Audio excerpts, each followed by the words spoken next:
आजच्या लेक्चरमध्ये आपण गणिती कोडी हा पूर्ण कंटेंट या ठिकाणी समजून घेणार आहोत. आता गणिती कोडी जी आहे ना, तर यामध्ये एक लक्षात ठेवायचं आहे की समीकरणाचा वापर जास्तीत जास्त आहे. बरोबर, जसं की आपण तुम्हाला माहिती आहे की एक चल समीकरणे है ना. सो इक्वेशन इन वन व्हेरिएबलचा इथे जास्तीत जास्त वापर केलेला असतो. पण आता यामध्ये जेव्हा आपण प्रत्यक्ष उदाहरण समजून घेऊ तेव्हा तुमच्या लक्षात येईल की कशा पद्धतीने आपल्याला समीकरणाचा वापर हे गणिती कोडीमध्ये करता येतो. जसं की पहिलं उदाहरण पाहिलं तर एका शेतकऱ्याकडे असलेल्या शेळ्या व कोंबड्या यांच्या डोक्यांची संख्या किती आहे? 25 आणि पायांची संख्या किती आहे? 70. तर त्या शेतकऱ्याकडे शेळ्या किती आहेत? आता लक्षात घ्या, जेव्हा 2 किंवा 3 ॲनिमल्स असतील है ना, प्राणी असतील, आणि त्यामध्ये ज्याची किंमत काढायची आहे त्यालाच आपण शक्यतो काय करायचं? एक्स कन्सिडर करायचं. आणि म्हणून आपण जेव्हा उदाहरण सोडवू तेव्हा शेळ्यांची संख्या आपण काय मानणार आहे? एक्स मानणार आहे, ठीक आहे. बरोबर, शेळ्यांची संख्या काय मानली आपण? एक्स. म्हणून ज्या शेळ्यांची संख्या आहे त्याला आपण एक्स मानलं. तर आता मला सांगा, इथं सांगितलं की डोक्यांची संख्या 25 आहे. आता ॲनिमल जे आहे, कोणतेही प्राणी असू द्या, त्याला तर डोकं तर एकच असणार, पाया इतर 2 असतील किंवा 4 असतील, पण डोकं एक आहे. म्हणजे डोक्यांची संख्या आणि प्राण्यांची संख्या हे दोन्ही कसं आहे? सारखा आहे. मग आता जसं की आता आपल्याला यामध्ये शेळ्या व्यतिरिक्त काय आहे? कोंबड्या आहेत. मग आता मला सांगा, कोंबड्यांची संख्या काढायची असेल आपल्याला, तर एकूण संख्येमधून काय वजा करावं लागेल आपल्याला? शेळ्यांची संख्या वजा करावी लागेल. एकूण संख्या किती आपल्याकडे? 25. बरोबर, आणि शेळ्यांची संख्या काय आहे? एक्स. म्हणजे याचा अर्थ कोंबड्यांची संख्या काय झाली? 25 वजा एक्स. आणि शेळ्यांची संख्या किती मानली आपण? एक्स मानली. पुढे पायांची संख्या किती आहे? 70. आता मला सांगा, यामध्ये 2 आहेत, शेळ्यांचे पण पाय आहे आणि कोंबड्यांचे पण पाय आहेत. आता शेळ्यांच्या संदर्भात जी पायांची संख्या असेल, पहा, शेळ्यांची संख्या जर एक्स असेल तर एका शेळीला किती पाय असतात? 4. म्हणजे याचा अर्थ त्यांच्या पायांची संख्या जर काढायची असेल आपल्याला, ती संख्या काय असेल? 4x. कोंबड्याला किती पाय असतात? 2. आता त्यांची संख्या काय आहे? 25 वजा एक्स. किंवा असं समजत नसेल तर थोडस उदाहरण थोडस मोठं झालं हरकत नाही, वाटल्यास आपण कन्सिडरेशन पूर्ण लिहू. पहा, आता सांगितल्याप्रमाणे शेळ्यांच्या पायांची एकूण संख्या, शेळ्यांची संख्या एक्स आहे, त्याला 4 ने गुणलं आपण, किती आलं? 4x. आणि मग आता ज्या कोंबड्या आहेत, कोंबड्यांच्या एकूण पायांची संख्या जर पाहिली आपण, सांगा किती येईल मग? 2 गुणिले 25 वजा एक्स. कारण त्यांची संख्या 25 वजा एक्स आहे, पाय 2 आहेत म्हणून 2 आपण त्याला गुणणार.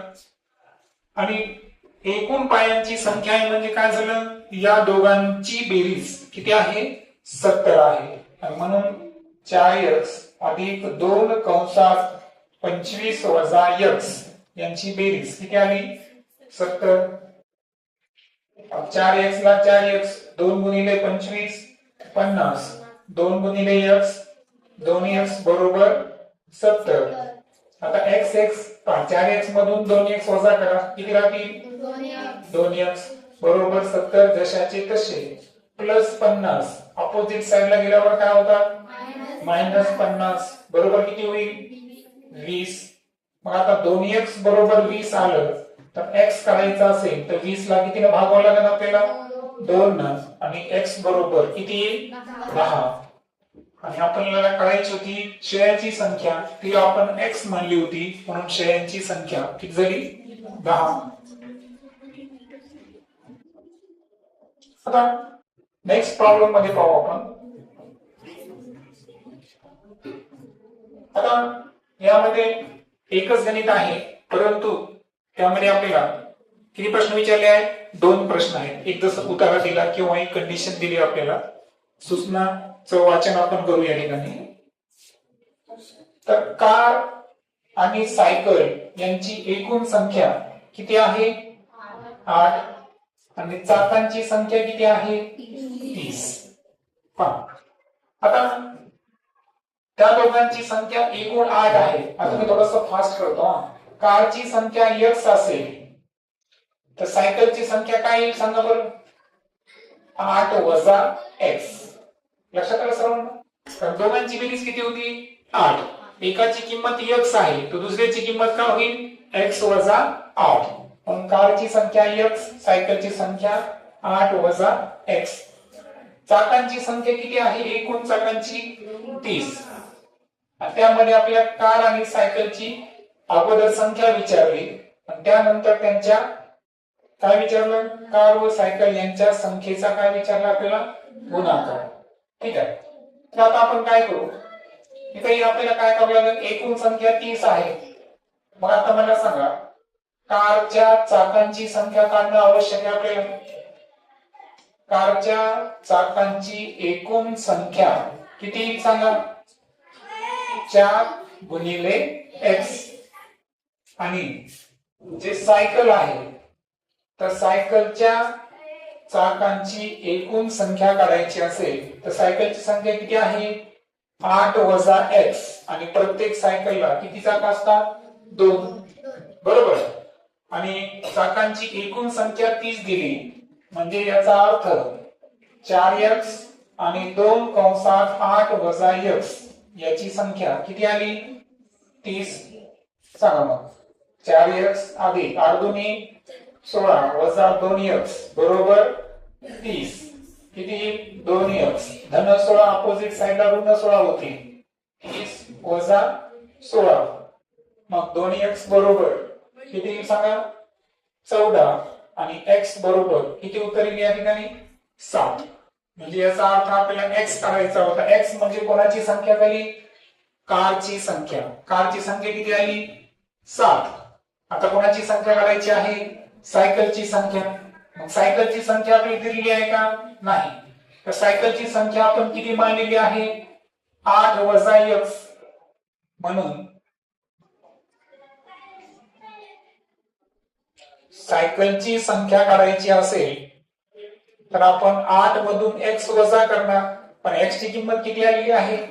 7. 7 मधून 1 वजा करा. किती आलं? 1. मग आता कार व सायकलची अनुक्रमे संख्या किती? 7 आणि 1. म्हणून उत्तर काय असेल आपलं? 7,1 हे असेल उत्तर. अनुक्रमे महत्वाचं आहे. अनुक्रमामध्ये पण पाहायचं, अगोदर कार विचारलेले नंतर सायकल, असं होऊ नये की तुम्ही 1 आणि 7 लिहिले. काय क्रम विचारला तो पण महत्वाचा आहे. बरोबर. त्यानंतर कार व सायकल यांच्या संख्येचा गुणाकार किती सांगा. कारची संख्या किती आहे? 7. आणि सायकलची संख्या किती आहे? 1. 7 एक किती होईल? 7. म्हणजे इथं फार इझी होतं. बरोबर. त्यानंतर 1 ते 6 अंक पुन्हा पुन्हा क्रमाने लिहिल्यास 14व्या क्रमांकावर कोणता अंक असेल? आता एक लक्षात घ्या. 1 ते 6, 9 ते 12, 13, 14 आपण सहज सांगू शकतो की 14व्या क्रमांकाला कोण आहे? 2 आहे. पण उत्तर असं काढायचं का? क्रम तयार करून करायचा का? नाही. उत्तर काढण्याची एक ट्रिक असते. पहा ती ट्रिक कशी असते की आपल्याला जो क्रमांक विचारलेला आहे त्याला आपल्याला काय करायचं आहे? एकूण मॅक्सिमम अंक किती आहे? 1 ते 6 मधला सर्वात मोठा अंक कोणता आहे? 6. मग एकूण अंक 6 आहे तर 6 ने त्याला भागायचं. 6 ने जर 14 ला भागितलं आपण तर सांगा 2 गोष्टी येतात. काय काय येतो? एक असतो भागाकार आणि दुसरी काय असते? बाकी. मग आता जो भागाकार आहे तो किती सांगा? 2. आणि बाकी सुद्धा किती सांगा? 2. तर भागाकाराकडे आपण लक्ष द्यायचं नाही, आपण कोणाकडे लक्ष द्यायचं, बाकीकडे. बाकी 2 आली म्हणजे याचा त्याचा क्रमांक किती असेल, 2. या ठिकाणी जर तुम्हाला असं विचारलं असतं की 140व्या क्रमांकावर कोणता अंक असेल, इथं मात्र मला सांगा क्रमानं जमायला का ते नाही. मग इथं जर आपण आन्सर काढला असतं तर काय काढलं असतं बरं, 140 न 6 ला भाग द्यायचा, भागाकार किती सांगा, 6 दोन्ही 12, 20, sin 3 18 आणि बाकी किती उरेल 2. म्हणजे याचा अर्थ 140व्या क्रमांकावर कोणता अंक यायला, 2 हा अंक यायला. हे लक्षात. म्हणजे इथं एक सोपं वाटतंय सहज मोजायला, परंतु जेव्हा कॉम्प्लिकेटेड विचारलं तेव्हा भागाकार घ्यायचा आणि जी बाकी असेल तितक्या क्रमांकाचा तो अंक असेल त्या नंबरवर. हे तर ट्रिक लक्षात. त्यानंतर 5वा प्रश्न आहे पहा, एका शाळेच्या सहलीस 30 विद्यार्थ्यांच्या गटाबरोबर किती शिक्षक आहेत बरं, प्रत्येकी 1 शिक्षक, याप्रमाणे किती व्यक्ती गेले, 775. इथं काही फार मोठी ट्रिक नाहीये. मला सांगा एका गटामध्ये किती व्यक्ती आहेत बरं, 31, कारण 30 विद्यार्थी आणि 1 शिक्षक. मग 775 व्यक्ती जी आहे त्याला थेट तुम्हाला कशाने भाग द्यायचा आहे, 31 न. 31 दोन्ही 62, किती होतील 15, बरोबर. 5 31 5 55, किती झालं 25. म्हणजे आता काय विचारलं तुम्हाला, तर शिक्षकांची संख्या किती, एका गटामध्ये एकच शिक्षक आहे. मग मला सांगा गट जर 25 झाले असेल तर शिक्षकांची संख्या सुद्धा किती असणार, 25 असणार. ओके. आणि सर्वात शेवटी पहा, एका परीक्षेत प्रत्येक बरोबर उत्तरास किती गुण मिळतात, 1 गुण. आणि उत्तर चुकलं तर किती गुण वजा करायचे, 1/3. 1/3 म्हणजे काय, 1/3. आता अमन नावाचा विद्यार्थी आहे, त्यांनी जेवढी उत्तरे बरोबर लिहिली त्याच्या तिप्पट उत्तर कशी लिहिली, त्यानं चुकीची लिहिली. आता त्यानं 100 पैकी किती प्रश्न सोडवले, 96. तर त्याला एकूण किती गुण मिळाले. आता काही याच्यामध्ये त्यानं एकूण प्रश्न किती स्किप केले, 4 प्रश्न सोडवलेच नाही. आता मला सांगा जे सोडवलेच नाही त्याच्यात निगेटिव्ह व्हायचा विषय का नाही. म्हणजे याचा अर्थ तुम्हाला यामध्ये फक्त किती प्रश्नांचा विचार करायचा आहे, 96 प्रश्नांचा.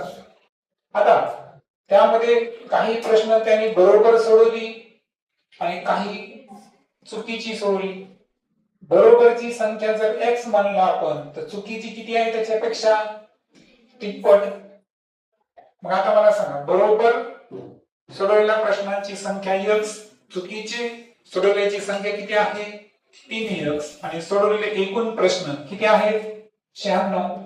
मग x अधिक 3x बरोबर 96. बरोबर आहे का. चुकीचे सोडवलेले आणि बरोबर सोडवलेले त्यांची बेरीज किती आली 96. मग 4x बरोबर 96. मग x बरोबर किती सांगा 96 भागिले 4, 24 चौक 96. म्हणजे याचा अर्थ त्याने 24 प्रश्न बरोबर सोडवले.